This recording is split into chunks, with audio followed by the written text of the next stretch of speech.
Arin was known in his town as the boy whose paintings could make even the coldest heart feel warm.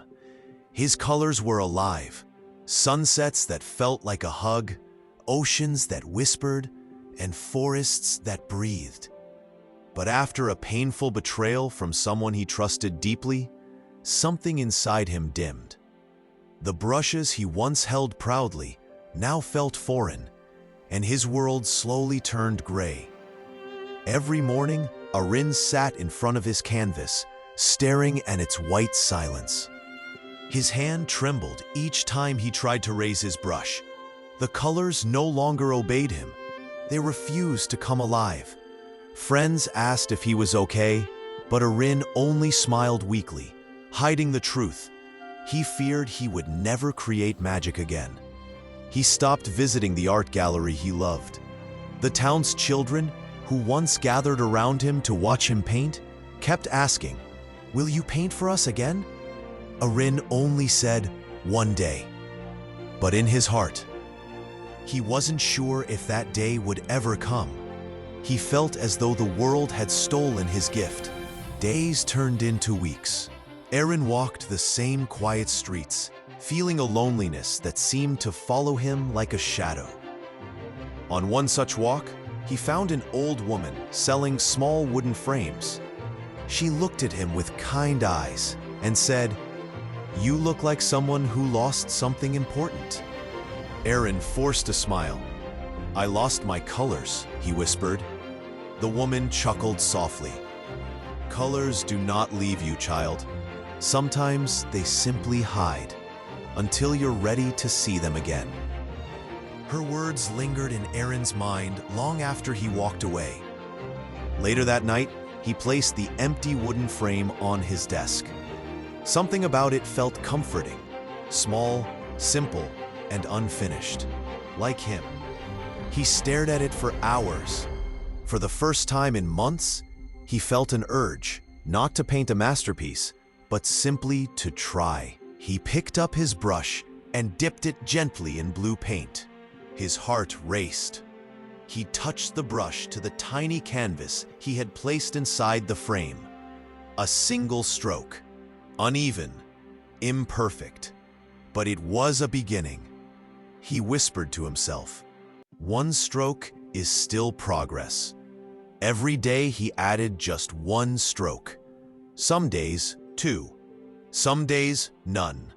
The tiny painting grew slowly, not in perfection, but in courage. The more he painted, the more he felt small sparks of color returning inside him, like embers waiting for breath. Soon, the children noticed he was painting again. They gathered near his window, whispering excitedly. Arin smiled shyly and invited them inside. "I can't paint big yet," he warned.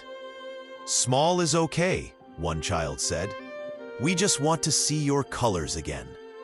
Their laughter filled the studio, and Arin realized something important. He didn't need to be perfect to begin again. The joy was in the doing. The colors followed emotion, not expectation. His tiny painting grew brighter, and so did the light in his eyes. One morning, he woke up feeling something he hadn't felt in months: excitement. He rushed to his studio, grabbed a large canvas, and placed it on the easel.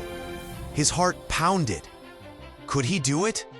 The fear was still there, but courage whispered louder. He painted the first stroke, bold, sweeping, full of intention. It felt like a river finally breaking free from a dam. Colors flowed, emotions poured, and Arin painted as if he were breathing again. Every stroke was a confession, a release, a healing. Word spread around the town. People gathered outside his studio door. They could feel something magical happening inside. Arin didn't notice. He was lost in the world he was creating, a world bursting with life, pain, healing, and rebirth. Hours later, exhausted but smiling, Arin stepped back from the canvas. It wasn't perfect, it wasn't flawless, but it was real. It was him. And for the first time in a long time, he was proud of what he created. The townspeople clapped. Aaron turned in surprise. He hadn't noticed the mentor. Their eyes sparkled with genuine admiration. "Your colors, they're back," a little girl whispered. Aaron felt tears fill his eyes. "No," he said softly. "They never left. I just forgot how to see them."